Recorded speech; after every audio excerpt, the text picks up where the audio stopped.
আপনারা সবাই জানেন যে আমার কাজ ছবি বানানো। আমি বাই চান্স উপদেষ্টা, I think by accident I would say. আমার উপদেষ্টা হওয়ার কোনো কথা এবং ইচ্ছা কিছুই ছিল না, যে কোনো চাপে পড়ে আমাকে এটা নিতে হয়েছে। কিন্তু আমরা যে আজকে এখানে কাজ করছি বা কাজ করতে পারছি বা দেশের মানুষের জন্য কিছু করার সুযোগ পেয়েছি, এই সুযোগটা আমাদের সামনে এনে দিয়েছে জুলাইয়ের শহীদরা। এবং এর আগে গত 16-17 বছর যারা গণতান্ত্রিক আন্দোলনে অংশ নিয়েছে, প্রাণ হারিয়েছে, কেউ অনেকে গুম হয়েছে, তারা প্রত্যেকেই, এবং আমি তাদের সবাইকে শ্রদ্ধার সাথে স্মরণ করতে চাই। এবারের আন্দোলনের আপনারা যদি একটা গুণগত বা একটা চরিত্রের পরিবর্তন যদি দেখি, আমরা কয়েকটা পরিবর্তন। প্রথম পরিবর্তন হচ্ছে নারীদের অংশগ্রহণ। আমার মনে পড়ে না এর আগে নারীরা ফ্রন্ট লাইনে এত অংশগ্রহণ করেছে আমি দেখিনি। আরেকটা পরিবর্তন হচ্ছে গ্রাফিতি।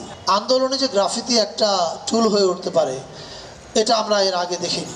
এই যে আমাদের নতুন বাংলাদেশের নতুন সৃজনশীলতা নতুন আন্দোলনে যুক্ত হয়েছে, এটাও আমাদেরকে নতুন বাংলাদেশের দিকে এগিয়ে দিয়েছে বলে আমার ধারণা। পাশাপাশি আমি স্টালিন ভাই একটু উল্লেখ করেছেন যে কবির কথা। আপনি দেখবেন যে এবারের আন্দোলনে কবি নজরুল নতুনভাবে আবিষ্কৃত হয়েছে। নজরুলের কবিতা বিভিন্ন জায়গায় দেয়ালে লেখা হয়েছে, স্লোগানে এসছে, গানে এসছে। এমনকি মানে এখনকার সময়ের কবিদের মধ্যেও কবিতা, আমি যেমন হাসান রুবায়েদের কবিতা বলতে পারি। হাসান রুবায়েদের কবিতা দেয়ালে দেয়ালে দেখা গেছে, আন্দোলনের সময় দেখা গেছে, এমনকি হাসিনা পালিয়ে দিল্লি চলে যাওয়ার পরেও দেখা গেছে। একটা কবিতা তো আমার মাথায় গেঁথেই আছে এখনো, যে খুনিয়া, আমি লাইনটা হয়তো একটু উল্টাপাল্টা হতে পারে, কিন্তু জিনিসটা এরকম যে খুনি বসে আছে দিল্লি নামের স্বর্গতে,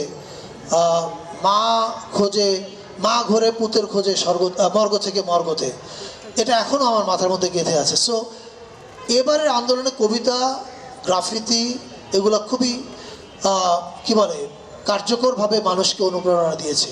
অর্থাৎ আমরা শিল্পের শক্তির কাছে আবারও ফিরে গেছি, এবং শিল্পই আমাদেরকে আবার শক্তি দিয়েছে এই ফ্যাসিস্ট হাসিনাকে বাংলাদেশ থেকে তাড়িয়ে দেওয়ার জন্য।